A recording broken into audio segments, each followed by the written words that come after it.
Welcome to the Houndsman XP podcast, everybody. Steve, how are you today?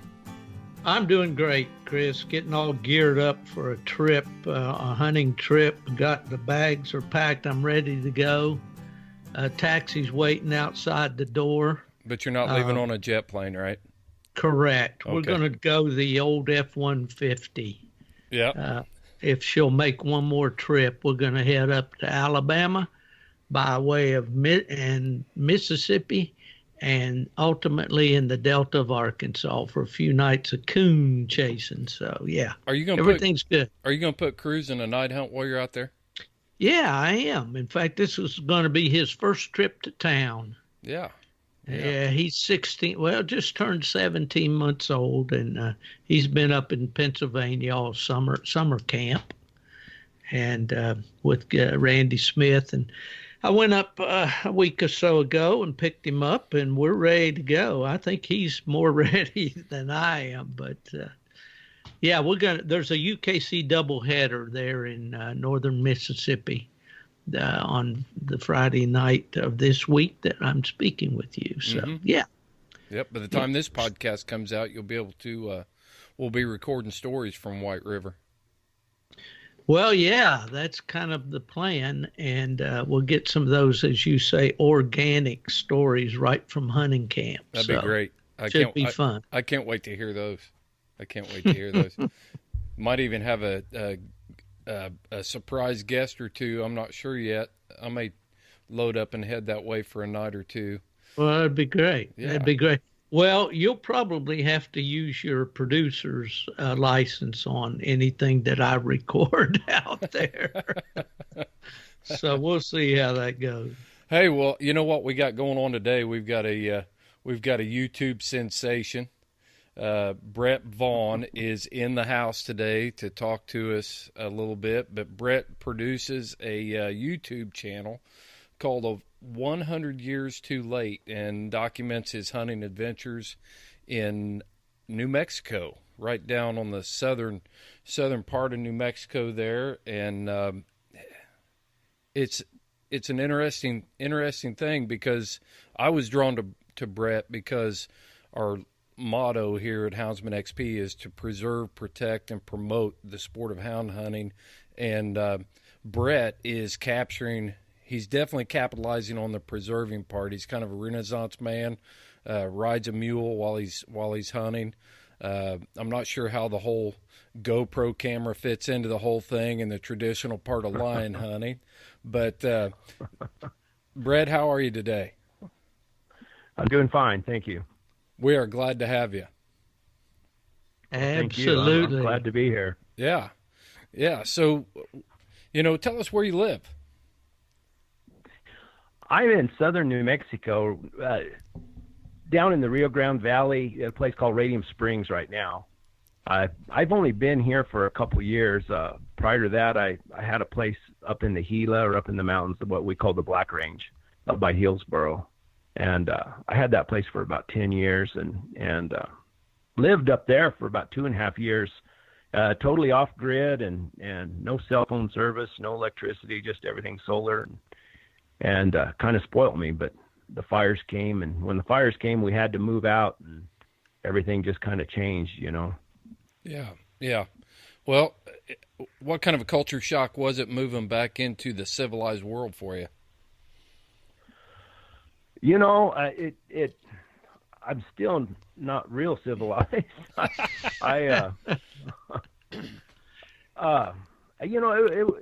was good for my wife and I had ended up, there after I moved out. I spent almost all my time on the highway.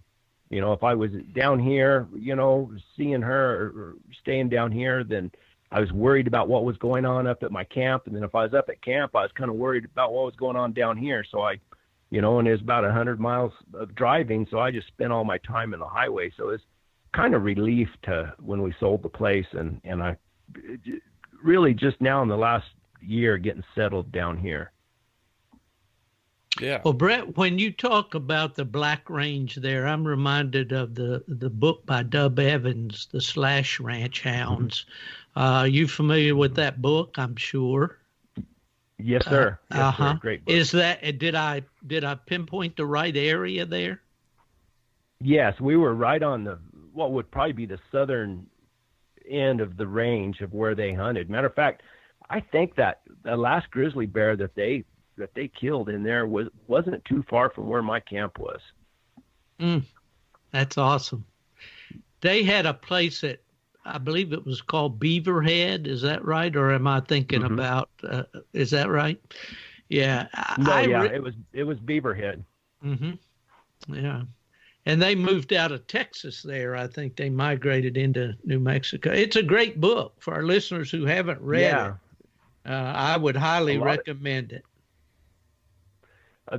From what everybody says, a lot of these hounds that we use nowadays in this area, originated from the old Slash Ranch hounds, Brownie and those dogs they talk about in that book. And there's a couple ranch families from the same area that has kind of kept that bloodline going. I'm sure there's a lot of outside blood that's been into it, but yeah, they still have it going. Chris, I found it interesting in the book, and I don't know, have you read it? I have not read Slash Ranch Hounds. Okay. He was kind of like Dave Dean that we know in the blue tick breed. He named all of his dogs Hammer. Well, Dub Evans always had a Brownie, didn't he, Brett? It seemed like. Yeah, I had several Brownies. Right. Did he name them 1, 2, 3 through 28? Or? I think he just called them Brownie, one after the other. I think you're right. Yeah. Well, Brett, one of the things we want to talk to you about today, first off, is we got your location. Tell us what you're hunting out there in your area. Here lately I've just been hunting this desert for the last couple of years, and and the way I do it is Henry McIntyre. I met Henry back in the early 80s, and Henry was just an old cowboy that was a heck of a lion hunter. And Henry's the one who said, I live to hunt and I hunt to live.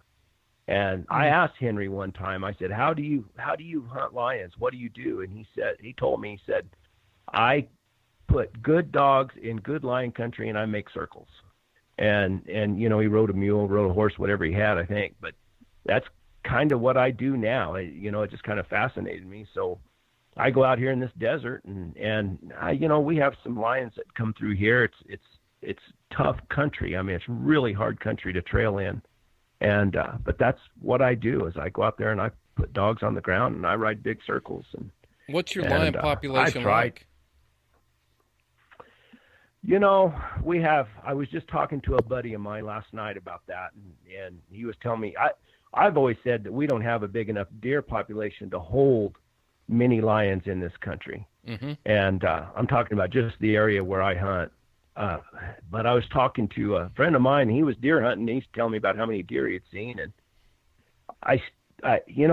it can't be very good because there's just not enough game.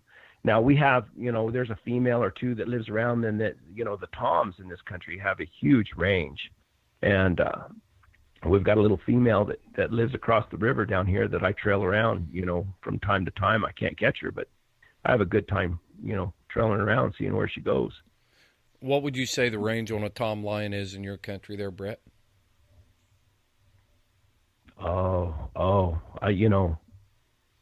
I'd have to say over 100 square miles, something like that, at least.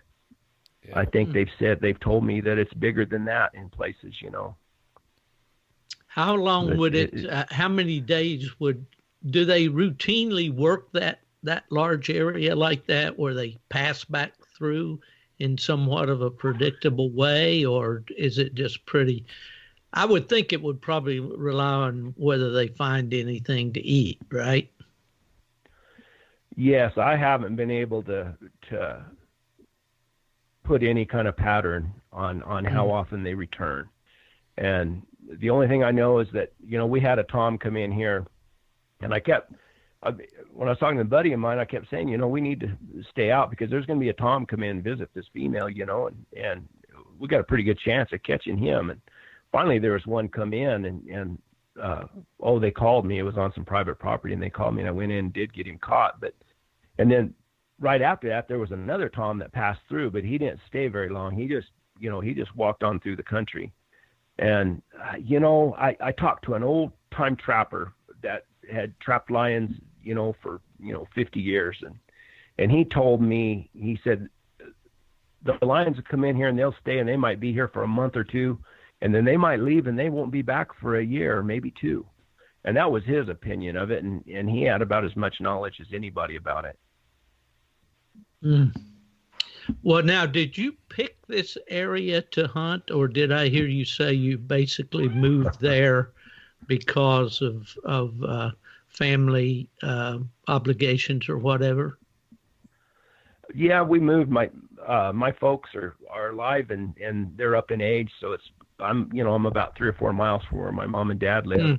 And so so I'm close to them. And then, like some of those successful ranchers, I have a wife that has a good job in town. So it's close to her. It's close to her work. And it was kind of I can't live in town, so we're still, 15 miles out of town. But it's close enough where we get to sleep in the same house at night, and it's close enough where it's not far for her to go to work. Mm-hmm. So, in other words, what I'm hearing is this was not the ideal place of all the places you could have moved to hunt just because of the hunting. Am I hearing that correctly? Yes, sir. Exactly. It's not. Matter of fact, I hunted it now for 2 years, and I don't think I've ever bumped into another houndsman out there. So I kind of have it all to myself, and there's a reason for it, I think. That sounds like such a familiar story, because I can tell you that if I had my choices of where I would live, it would not be here for a houndsman. So we have to do what we have to do at times and make the best of it. And Steve, I'd say your story is probably familiar. Oh, I can top you. I'm living, Brett, in a retirement community on the west coast of Florida. It's a holding pen for Yankees. No offense to our brethren that follow hounds from up in the Northeast, but yeah, it's anytime I go on a hunting trip, it's an all-day drive. But I do have some hunting here, and it's starting to gear up a little bit right now. But back to what you were talking about the territory that you hunt there, it reminds me of an old bear hunter back in West Virginia. It was kind of like the general of our group. His name was Jimmy Thomas. And he would talk about a given area, the mountains there where we would hunt that was particularly rough. And he'd say, boys, that's the part of the world that the good Lord threw away. So it kind of sounds like you might have a piece of that down there. Well, and I should say that, I'm probably not driving any further than, 15 minutes away from the house here to hunt. So, if I drove an hour and a half from here, there would be some really good lion hunting. I mean, and matter of fact, just north and west of here is as good as any place around. And the biggest thing that holds a lot of people back is a lot of it is roadless area. We don't have a lot of developed, there's no logging roads or anything like that. So for a lot of guys that hunt out of, UTVs or whatever, it's not really that conducive, for good hunting for them. But for me, being on a mule, it's good for me. Yeah. So that kind of talks about some of those challenges you have there that you've figured out, but you're capitalizing on them.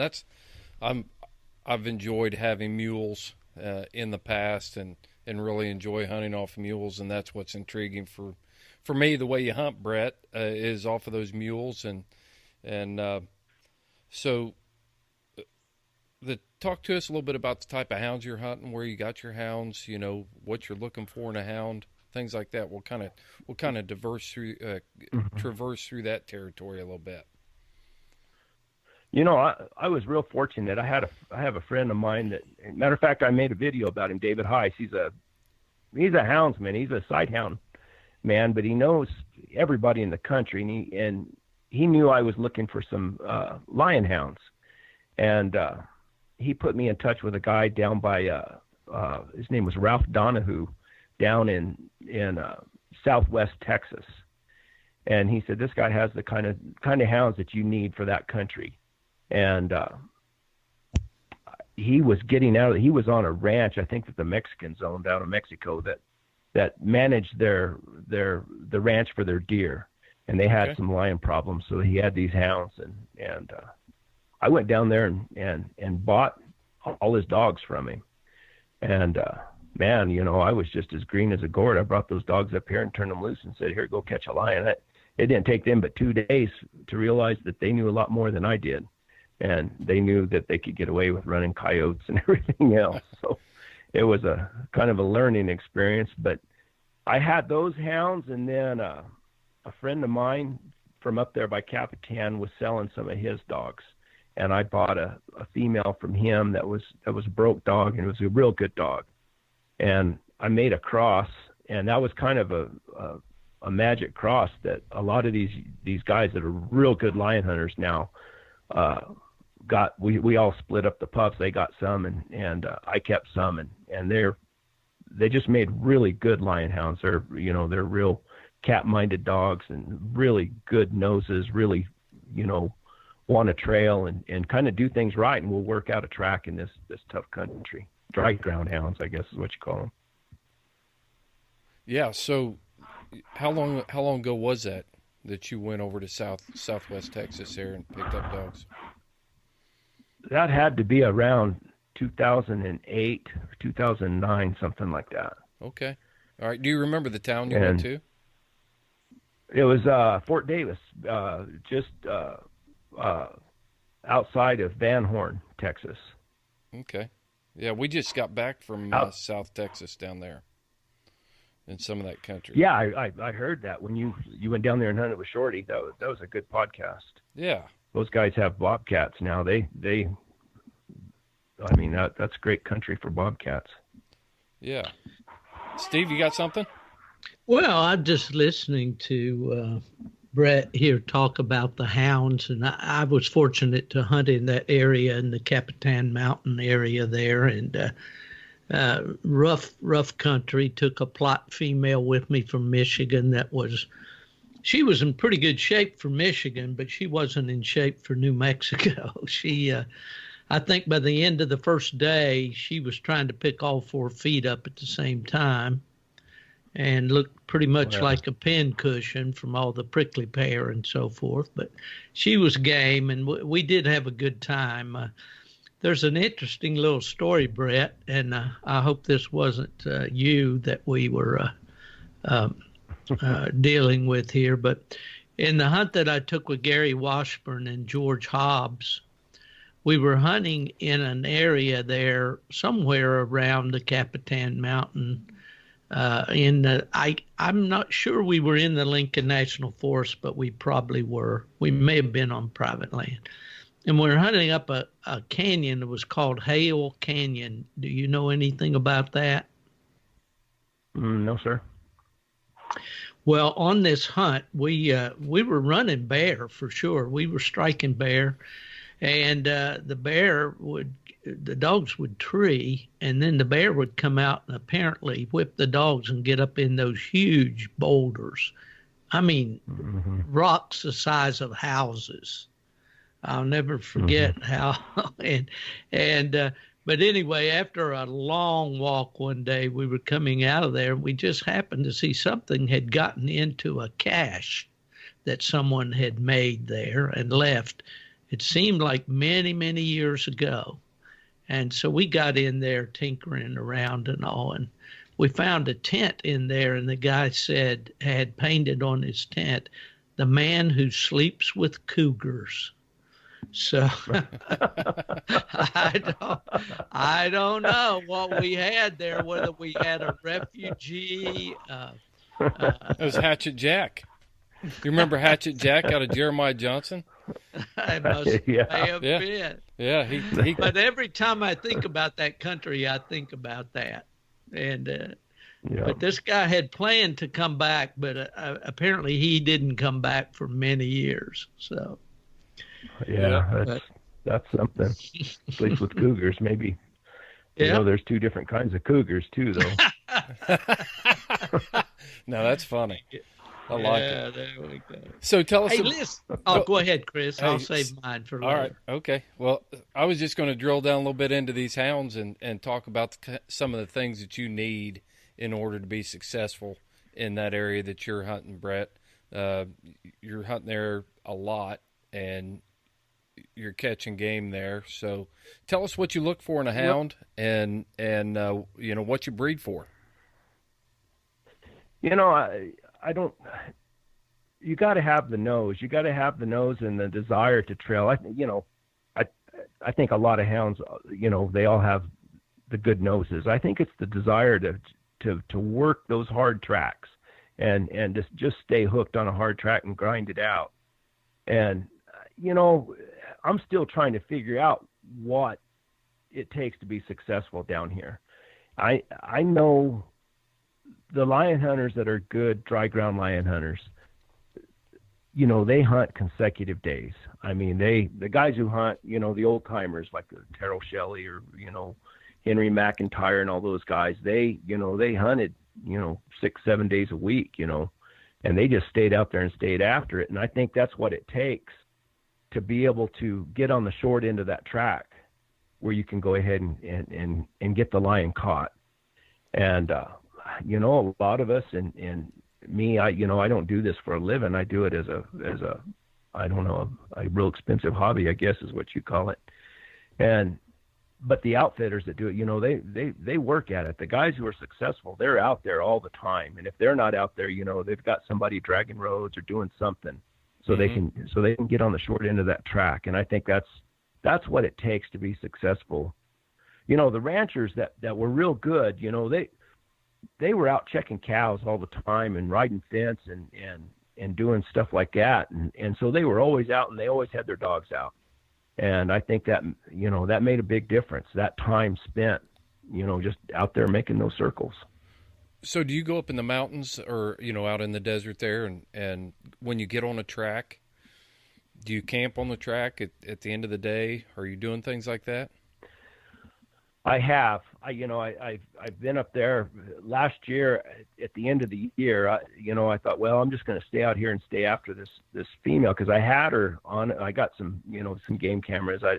We can't use the ones that send the picture to your phone, but and a lot of outfitters, I guess, do use those or have used them in the past. And I had some pictures of her, and I stayed out there and I trailed her for 2 or 3 days, pretty hard and just camped out. And I never could. I've heard other guys say this before, and I've never seen any proof of it, but I have suspicion that those lions, they learn, they hear those hounds coming, they get educated and they learn. And, they're trotting out in front of those dogs, they hear them coming, they trot out in front of them, 7-8 miles an hour. And those hounds are trailing at, 2 or 3 miles an hour. Well, you're just not going to make it happen. You can't put pressure on them. They're not going to, tree or bay up. Yeah, I'm just curious, you're talking about that drive. I'm just curious how far ahead would you predict most of your tracks are ahead of you when you strike them? How old the tracks are you hitting? I've trailed. I've trailed 36-hour-old tracks all day long before. And the only reason I knew it is because I trailed through a camera, and I knew when the lion passed through there. But I guess sometimes how old the tracks are, but I know that I've had fresh tracks that for one reason or another, we couldn't trail very good. And then I know that we trailed older tracks that probably would have surprised more people, most people, and that, we have these greasewood flats that, this greasewood and it's tough to trail through that greasewood. So, you might be trailing down through the bottom of one of these old protected canyons, has some bedrock and some foliage or whatever down in the bottom of it. And, and I think those hounds can trail a real old track in the bottom of those things. And then they top out and get on one of these flats. And it's a completely different ballgame. You might not be able to trail a 4 or 5 hour old track. Wow. Or if you do, you're not trailing it fast enough to catch anything. Mm-hmm. So there's a big difference between conditions between down in the bottoms and on the tops. And the one thing I've heard about all the real successful lion hunters and the old guys that were really good is that they thought like a lion. When they had one of those real bad loses, you know, they could look at the countryside and kind of determine, you know, just where that lion was going to head to. And I'm still working on that, I guess, sometimes, but I think I'm wrong more than I'm right. Yeah. Steve, you got something? Yeah, I was just thinking, what is it about the greasewood that makes it so difficult to trail through, Brett? You know, I'm not sure. I know they spray the countryside here to get rid of the greasewood because nothing will grow around it either. And it's just and when it rains, I mean, it, you know, it has a real good fragrance to it, or I like the way it smells. Anytime it rains in the desert, it smells good. But you know, it's just something about it. I don't know what it is. It's just real. Now I've heard that up north in the sagebrush that they have the same difficulties, you know, in the sage that it's hard to trail through that. But we poke around, you know. I've got some dogs that'll grind on it, but you know, it a lot of guys sure wouldn't enjoy that because it is slow going. You can sit down and take a nap and eat your lunch and everything, and the dogs just don't go very far. Well, that's similar, I guess. Any area you go to, you know, when we were hunting with Shorty Gorham in South Texas, he talked about the difference in the white brush and the black brush and the thickets, and we saw all of that, and saw the prickly pear and the chula cactus and all of those things. And I think even out east here, we have these mountain laurel thickets and ivy thickets on the points and what they call dog hobble, all kinds of things that impede the hound and the hunter.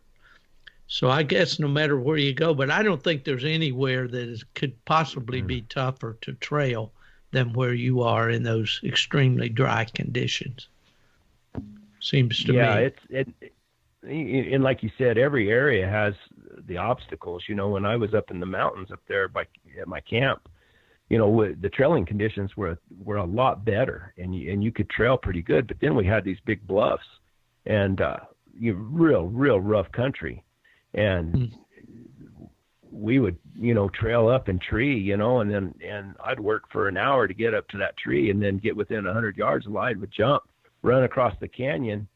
And then I might be, you know, 2 hours getting back across to where they had her caught again, and then get close and jump again, you know. So sometimes it was kind of defeating, but you know, like you said, every place has its obstacles. The one thing I do know that no matter where you're at, you know, hunting lions and catching lions is not easy. And that's one of the things that Shorty Gorham, you know, that's a statement he made during his interview was, you know, every place has its obstacles or its challenges. It doesn't matter where you're at. You know, it's just it's inherent to the game, and that's what we do. And I think that's key. Somebody coming into your country from out of that area, it would take a while to get acclimated, for your hound to get acclimated to be able to even discriminate that track. You know, they may smell it, but they're thinking this isn't worth my time to run it. Whereas your dogs are picking that up and thinking, this is the best we're going to get, boys. Let's go. Does that sound pretty accurate? They want a trail, you know. Yes, they want a trail. So that's, and you know, and of course I'm 58 years old myself, so I always tell everybody, you know, if I'm 100% sure we're on a lion and we're going the right direction, I'm pretty happy. You know, I like the process. I like to watch the dogs cold trail. I like to watch them try to figure out a track and work it out. And then also, you know, to see where that lion goes and what she's doing when she goes through the country. It's always interesting to me. Well, I'm interested in knowing, Brett, at what point in your life did you say, this is what I want to do? This is what turns me on, you know? You know, I think back on it, and matter of fact, just yesterday, my wife and I were looking at some old pictures, and I said, you know, I've always done things kind of weird, I guess, but when I was a kid, my dad had a construction yard in Albuquerque, New Mexico, and he had an Irish setter that had a litter of puppies there, and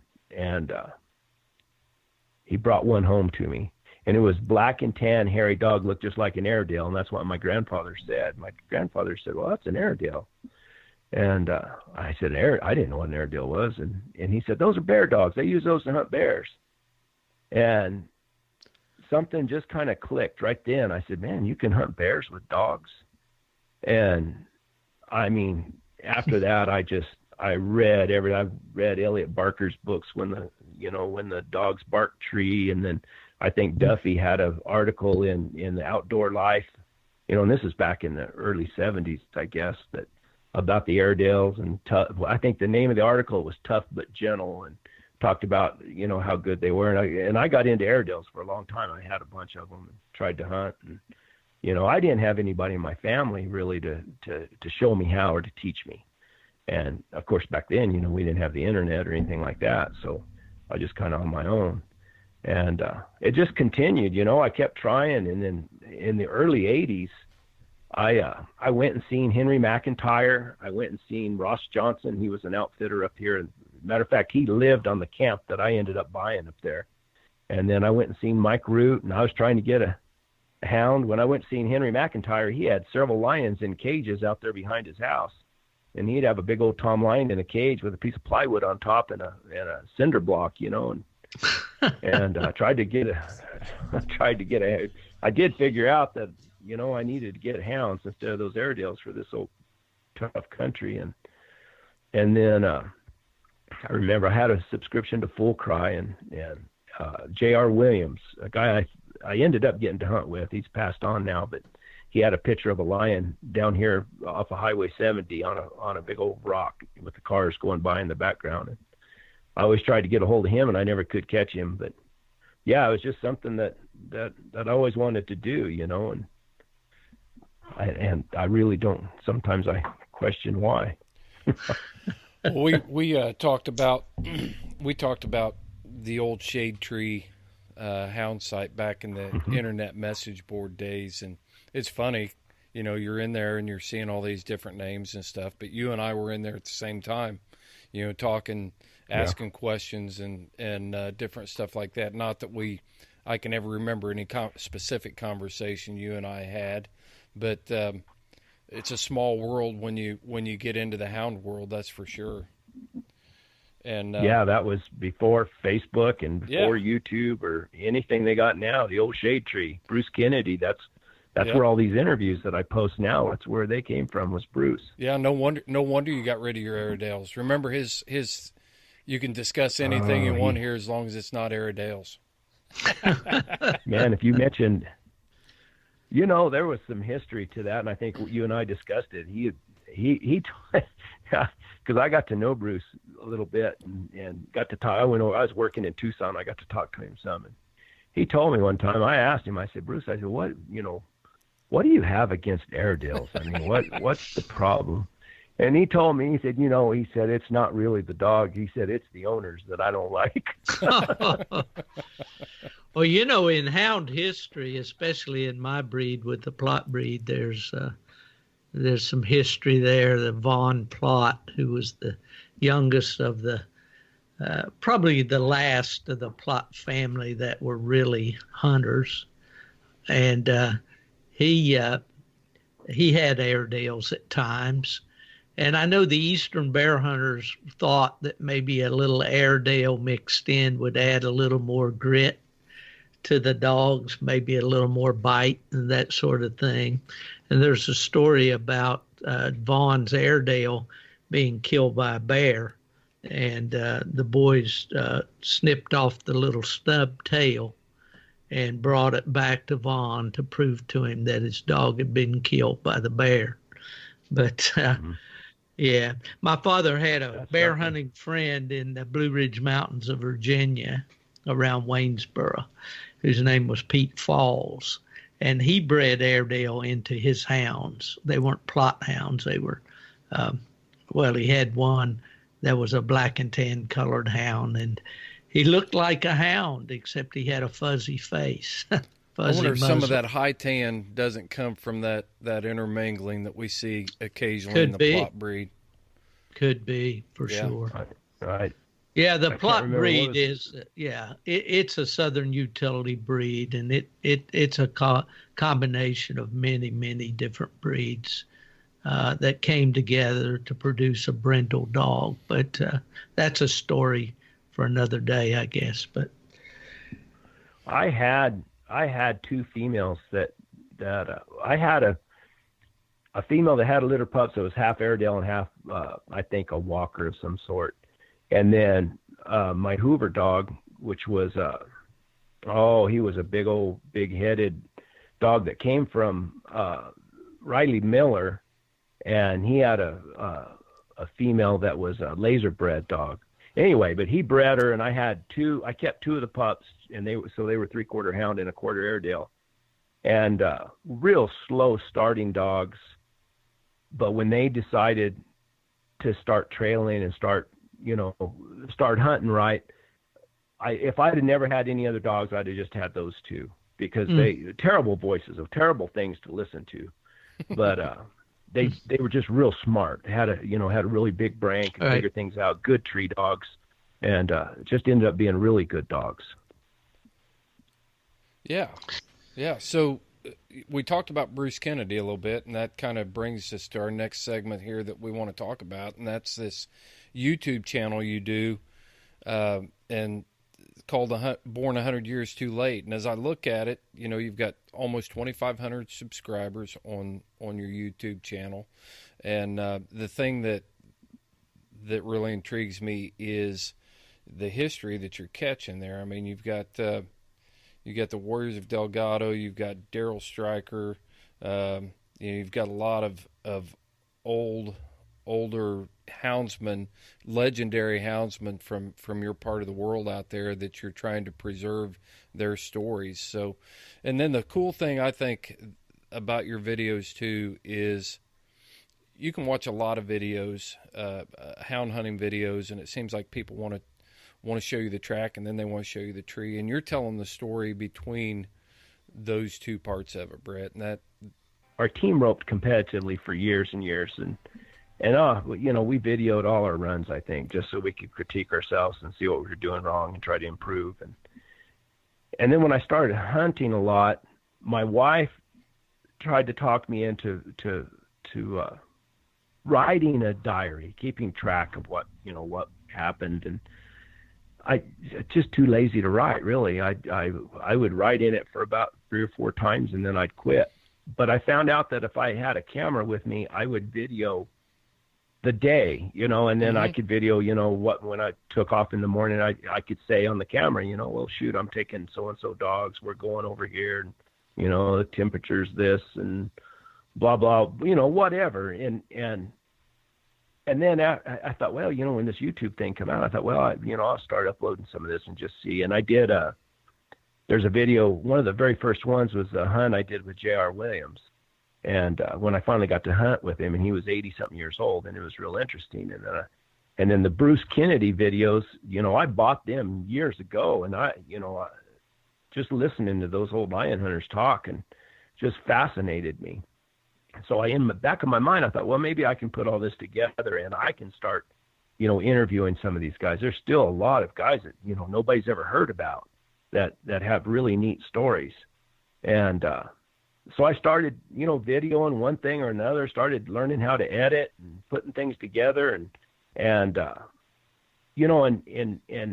trying to document the process really of me kind of learning and what it's like to actually just have the hounds and hunt the way I do. Not so much catching, because I don't get to catch a whole lot, but the trailing and learning how to, locate where the lions cross, and just all the stuff that goes into it. And, it's been kind of a learning process, and trying to, I think there's so many people that they don't really understand. They think you just get a bunch of dogs and take them out in the woods and turn them loose and they go catch something, and even other hunters, and they'll sit there and they'll say, well, it's unfair to hunt with hounds. it's not sporting, or but Right. all they ever see is some guy sitting at the bottom of the tree and shooting something out. And we all know that that's not the sport of it. That's the conclusion. The sport is getting to that tree, getting the dogs where they can trail, far enough to get you to a tree, and all the things that go into it.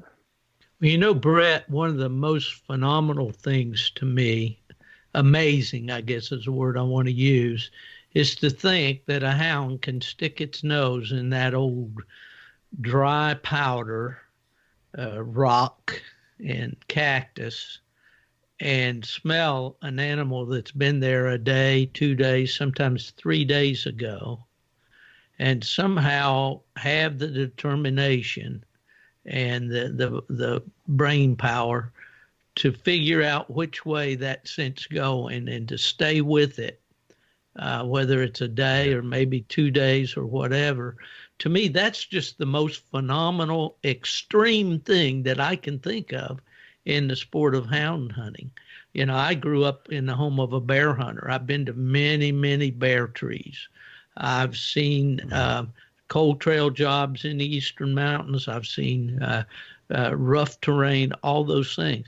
None of it holds a light to what you're doing out there with those hounds. It's just amazing to me. And the thing that I see when I watch your videos, and I love the title of them, by the way, Born 100 Years Too Late, because I see myself, if I were there, and I'm sure maybe you can share this with our listeners, if I were to be astride that mule and those hounds out there casting in front of me, I would have to think that I was Dale Lee or Dub Evans, or I don't think he hunted on horseback, but Ben Lilly, traipsing up and down those canyons after a hound.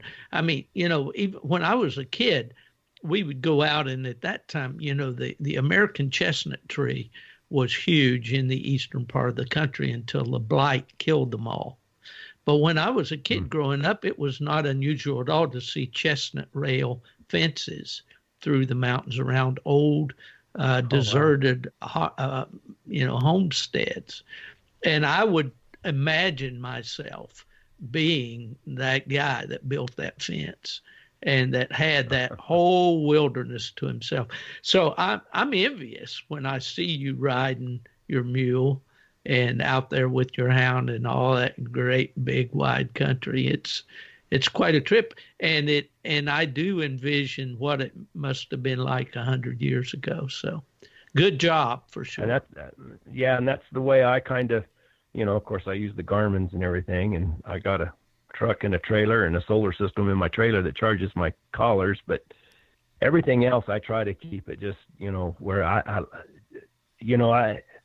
try to figure out what it is. It's just a feeling of freedom. And you're out there, we just have lots and lots of room and lots of places to go. And there's nothing like, taking those dogs and moving them through the country and of course, keeping them off game and trash and everything. But when you ride off on that ridge or down through that canyon, you see that dog just, start getting real intense, and that tail start whipping back and forth, and they're just shaking their whole body. And then that old ball comes out. Oh, it's just, to me, that's just like, wow. Yeah. And then watch the other dogs come in there and start trying to help. And then you got that, a couple of those young dogs that, they finally get to smell that lion scent, and you can just see it's almost like a drug with them. They just get so intense on it. And to me, that's what I really enjoy. You could hang a ring on the goosebumps on my arm right now as you're talking.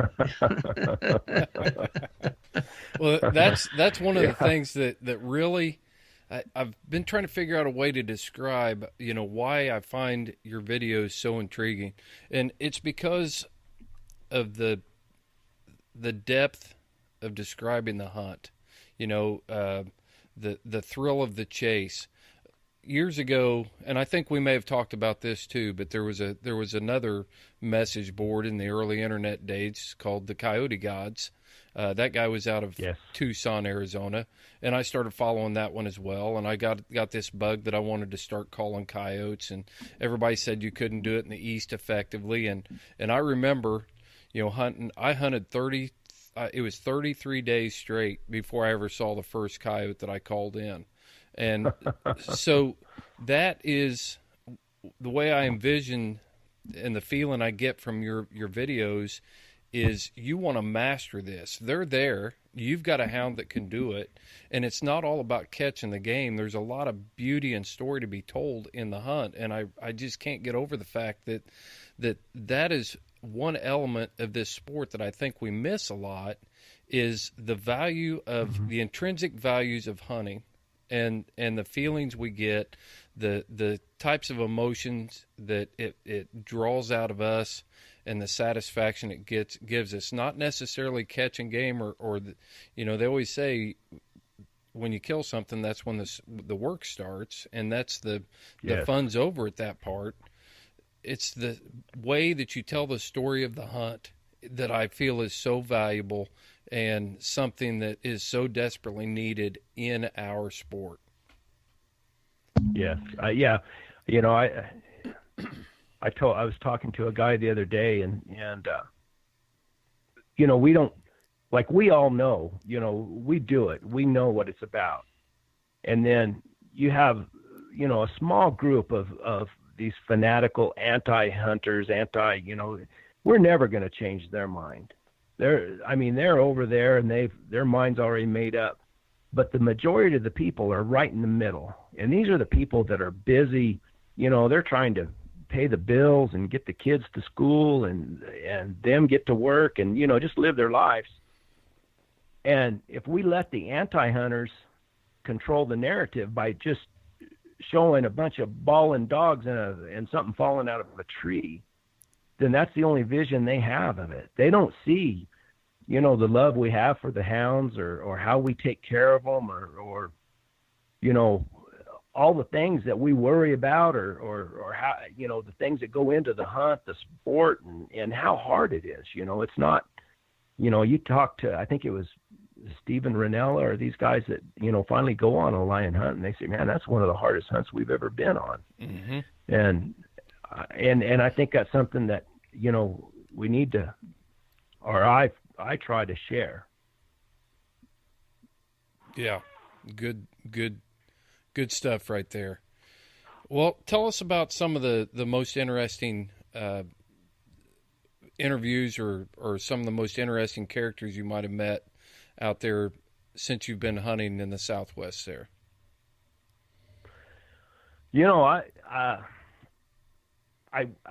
There was an old man. There's a man in Oregon that called me and told me about a guy who had hunted with Dale Lee down in Mexico. And I got a hold of him. There was 3 or 4 guys that went down to Mexico and hunted with Dale Lee back for jaguars back in, I think it was in the 40s or 50s. I can't remember the date right now, but anyway.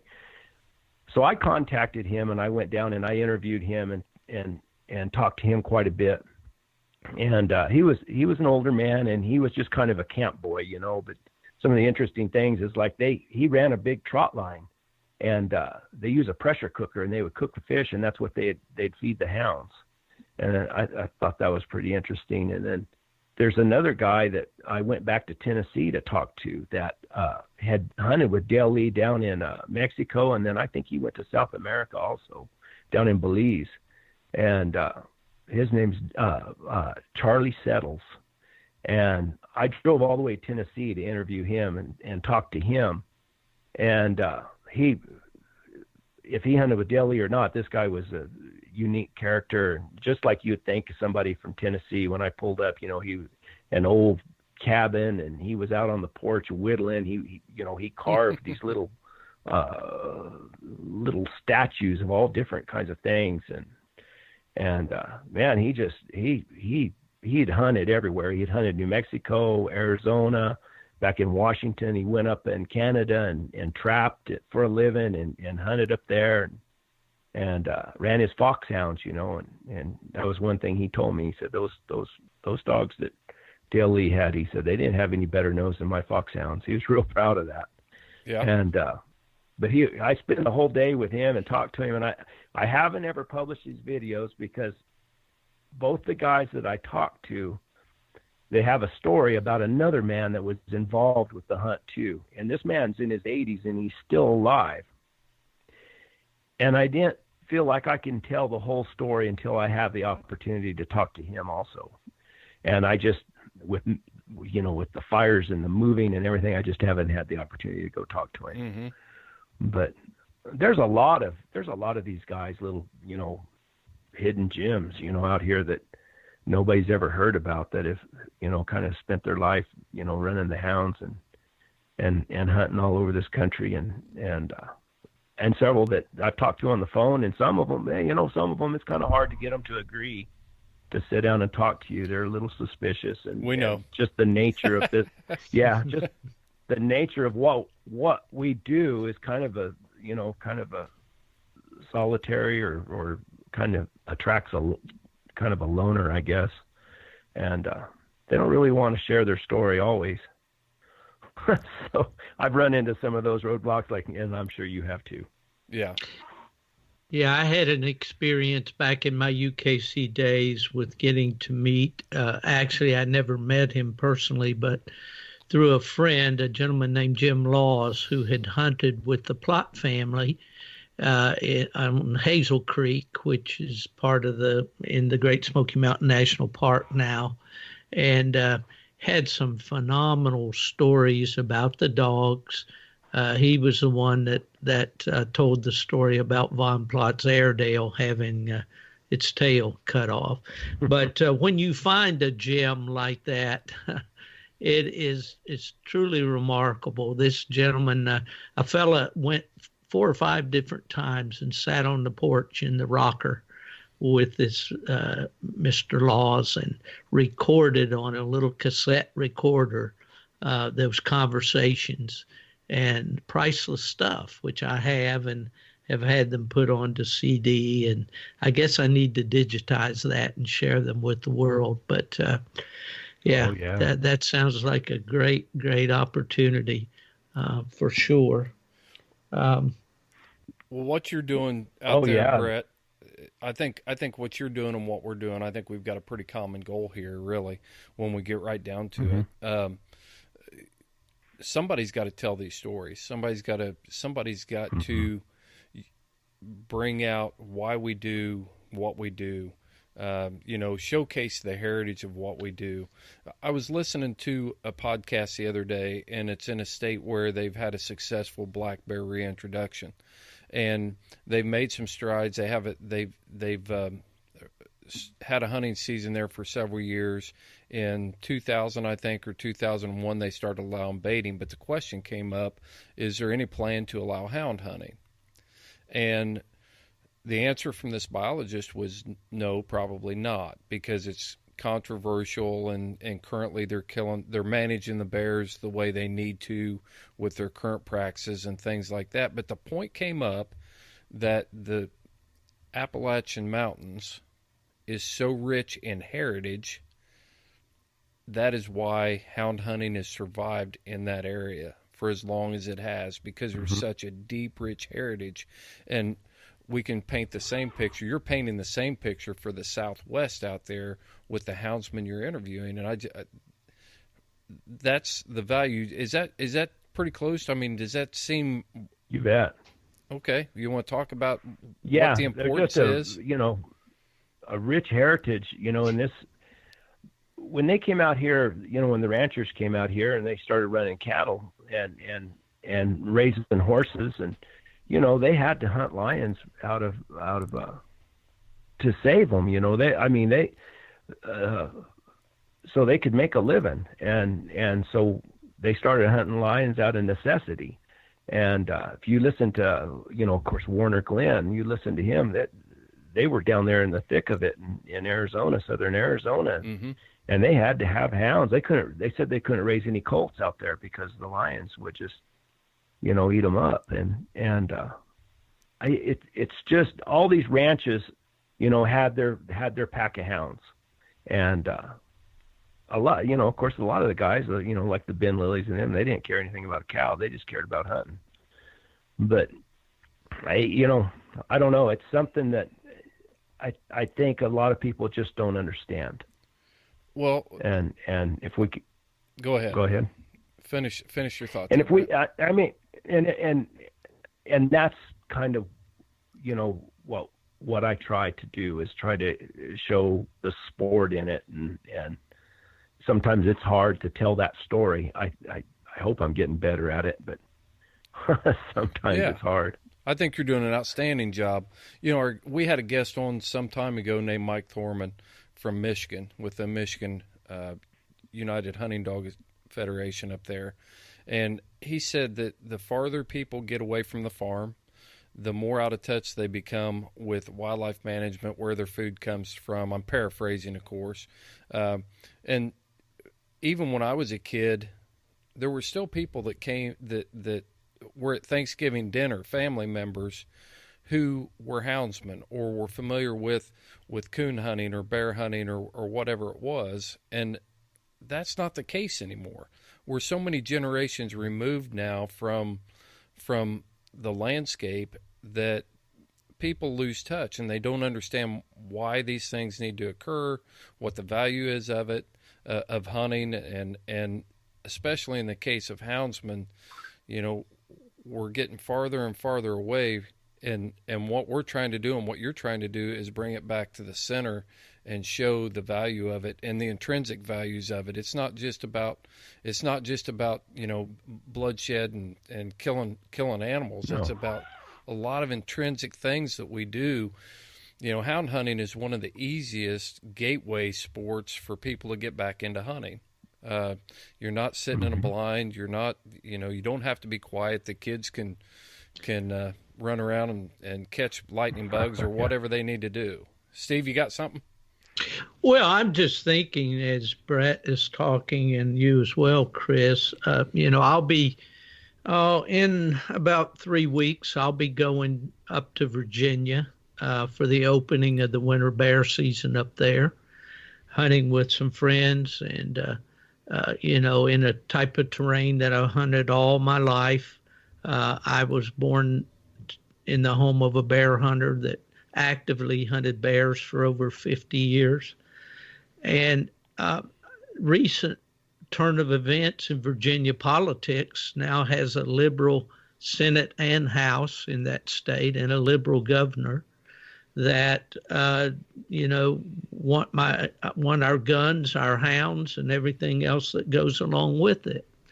And so we see all these, and I'm wondering, and my friends up there are wondering, you know, how long is it going to take before that tradition is a thing of the past there? And I look all across the country, and I think about you out there in New Mexico, Brett, and think about Oregon and Washington and California and Colorado and all of these places that have lost hound hunting in one form or the other, and certainly hope that it doesn't happen to you there. But we as houndsmen have to realize that these dominoes are falling all around us. And if we don't get serious about our sport, I mean, to the point that, and we said this so many times on this podcast, that we come off the mountain and we get out there and we get on the phone and we get on our computers and we do emails and we contact our representatives and we do everything we can. That's what we need to do. Everything we can to preserve this sport for the future. And, you know, I live here in Florida where it's very difficult to find a place to hunt. We have some state management areas that I can go and hunt, but it's not ideal. You know, to get on the nice ranches and so forth, you've got to know somebody. It's just like Shorty Gorham said, he didn't mind telling the world where he was hunting because it's all private land. And I think about you out there being able to cast those dogs from your mule and having all that freedom. And I hope you get to keep it forever, brother. And all those that have that kind of freedom, because it's dwindling. And if we don't do something and do something now, we won't have this conversation in a very few years. No, I agree. That, and that's what people don't realize, is that where they have taken lion hunting away in California or in Washington and Oregon, that lions still kill lions. I mean, it still happens. And when they need to do a study or to find out about the lion population, what do? Is they go find houndsmen. And they have to have houndsmen go in there so they can, tree their lions and collar them. And what we do, we can tree something and if it's a female or a kitten or whatever, we can take a picture and let it go, and that's something we used to say all the time. You probably remember on the big game houndsman or on the old shade tree, they say dead lions don't make any tracks. That's right. And if there's, if our biologists tell us that we're allowed to harvest or kill 2 lions a year, then that's what we do. But that the biologists are the ones that we put our trust in to be saying the right thing, or be telling us the right information. And if they say, well, there's not a huntable population, then we won't, that. But there is, and the lions are, there's enough lions. Let me put it that way. Yeah. Well, before we leave the YouTube part of this thing, I noticed on your channel you've got some Dale Lee clips on there, and we had this discussion about your Dale Lee collection. So, just kind of sum up for us what somebody who is looking for information about hound hunting, especially down in your neck of the woods there, what are they going to draw from? What's their benefit from coming and subscribing to your YouTube channel, Brett? Well, hopefully they're going to see, how us houndsmen care for our hounds and how difficult it is to get your dogs, trailing lions in the dry ground conditions. I'm not familiar with, how they hunt up north and everything, but how it's done down here. And then with the Dale Lee or with the interviews, I got permission to post all those videos that Bruce Kennedy put together. And, they get to see the heritage and the stories behind all these old characters. I mean, some of these guys are just, they're like Ollie Barney. I mean, I would have gave my eye teeth to go hunt with him for a week. And I think that's what I'm trying to share as much as anything. And then the Dale Lee, I have the Dale Lee CDs. There's 20, I think there's 20 CDs, and I'm not sure they're all over 30 minutes or 45 minutes long. And I think I put up like 3 or 4 of them. And Mike actually is Dale Lee's nephew, and he's the owner of them. And so we sell them. If somebody wants them, they can, contact me or whatever through my YouTube channel or Facebook or whatever it is. And I go through Mike. Mike is the one who controls them and everything. But are those live? We're trying to figure out a way. Are those live interviews with Dale? Okay. Yeah. Yes. If you ever, there's a book that's called Life of the Greatest Guide. Right. And it is almost word for word from Dale Lee telling these stories. It's just like sitting around the campfire with him. And he tells all these stories about mules and hunting bears and lions, and it's real interesting. But it's word for word for that, and that book is out of print. You can buy it, I guess, on Amazon or something, but it's real expensive. $375 for one that's in moderate condition. There you go. Yep. I priced that book. I remember seeing that book. I was telling Steve, I've actually got Steve's copy of it right now at the house here. But I remember when I was a kid looking through the old Cooners and stuff, and you could see it advertised for $12.95. And of course, when you're 15 years old, the last thing you want to do is read a book. And I never ordered it. And now look what that book is how valuable that book is, not only monetarily, but for every houndsman that should be immersed in this lifestyle. That's like Steve Mathis's book, Brave. A friend of mine up here, Mike Root, he had a copy of it, and I, to buy it on the internet or buy it on Amazon or whatever, I think it's like $400. Mm-hmm. And he had a copy of it, and he told me about it, and I said, hey, do you think I could borrow it and read it? He said, sure, so I got it and read it, and I took it back up there to him, and I handed it to him. I said, yeah, I said, that's a pretty good read. And he just threw it in the front seat of an old pickup, broke down pickup out there in his yard. And I told him, I said, Mike, do you know what that book's worth? He said, no, he didn't know. And I said, man, that's probably worth $400 or $500. Man, he went and grabbed that book and took it in the house right away. When I got, I didn't know that.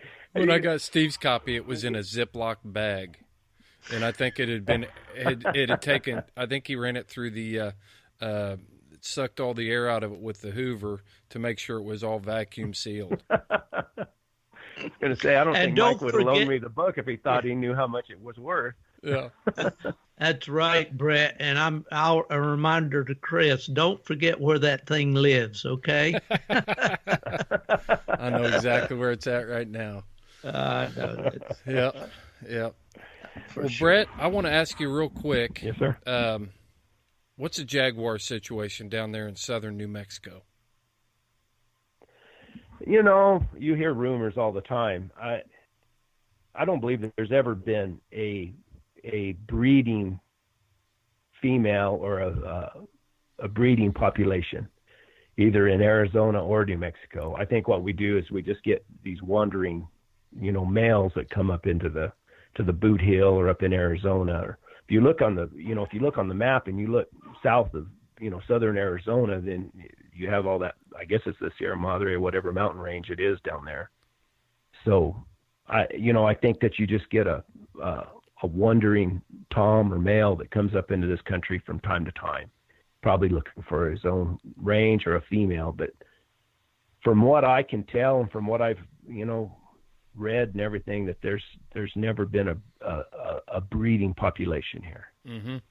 Well, there's a lot of court battles. There have been a few court battles over habitat areas out there, and of course the news media has picked up on using the jaguar as a rally cry against the wall, the border wall. How can we restrict them? So I just wanted to get some on the ground information from you about what kind of jaguar population was there, and kind of maybe dispel some rumors or at least get some more information so we could be a little bit more informed as houndsmen. But that jaguar is an interesting animal to me. Oh my gosh, yeah, it's and you hear rumors all the time. I hear stories and stuff, and I don't know. You don't ever know for sure if it's true or not without a picture or anything. But no trail like camera I think pics. they just. I haven't seen any. I haven't seen anybody Mm-hmm. that shared them. I've had guys come up and tell me, well, we caught a lion or caught a jaguar down there in the Boot Hill, but it's kind of like what did Bruce? Go ahead. What did Bruce Kennedy used to say? He said, "Not all lion hunters are liars, but a lot of lion hunters lie." Something like that. Well, that's sort of like the Black Panthers. Exactly. That's where I was just going. That's where I was going. Yep. They're people catch them or people see them, but you never can get that picture of one. It just, it escapes them every time. Yeah. Yep. Well, Brett, we've seen one, but we just can't get a picture. That's right. You got any closing thoughts on anything, Brett? Any lasting messages you want to leave with the Houndsman XP crowd?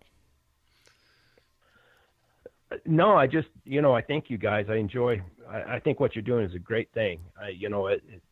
Whatever we can do to kind of promote our sport and hopefully, make it where our grandkids can do it. I took my grandson out here a few weeks ago, and he shot a real nice mule deer buck, and awesome. And just thinking that you know, that, and he likes to go when he can, when I take the hounds and this and that. And just to think that maybe when he's old enough to do it on his own, it might not be legal to do. It's kind of sad, but I think what you guys are doing and hopefully what I'm doing is going to help open people's eyes. And well, we could pass that right back to you, Brett. You're doing an amazing job, and the videos are very entertaining, informative. I enjoy it. I feel like I'm on a mule right there with you. And I'm sure I wouldn't be able to stay in the saddle all day like you do. How many miles are you riding a day on a typical day, Brett? You know, it's just, the weather's just getting to the point where I can, you know, put in some good 15-mile days. And, you know, and it usually takes, you know, 7-8 hours to put in a 15-mile day. And, you know, anything, you know, a lot of times you can go, you know, 20 miles or whatever. It kind of wears everything out, or it does me. But, you know, 12 to 16 miles, something like that. And it depends on if you get on a track or, you know, the type of country you're riding through. If you're, you know, out here, it's a little easier to get around in. It's not as steep and it's not brushy, and it's pretty easy. But up by my camp, you know, that was rough old nasty country and real brushy and real steep. You know, elevation change was great. But do you have a formula? Oh, do you have a formula for breeding your mules that you like to stick to? You know, that's where I was raised on a quarter horse ranch.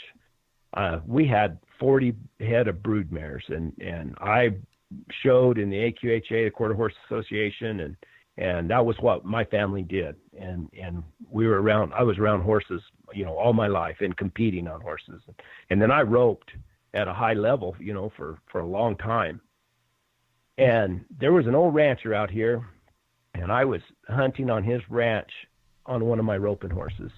And I'd never been around mules in my life. I never have been. I've always heard horror stories about them.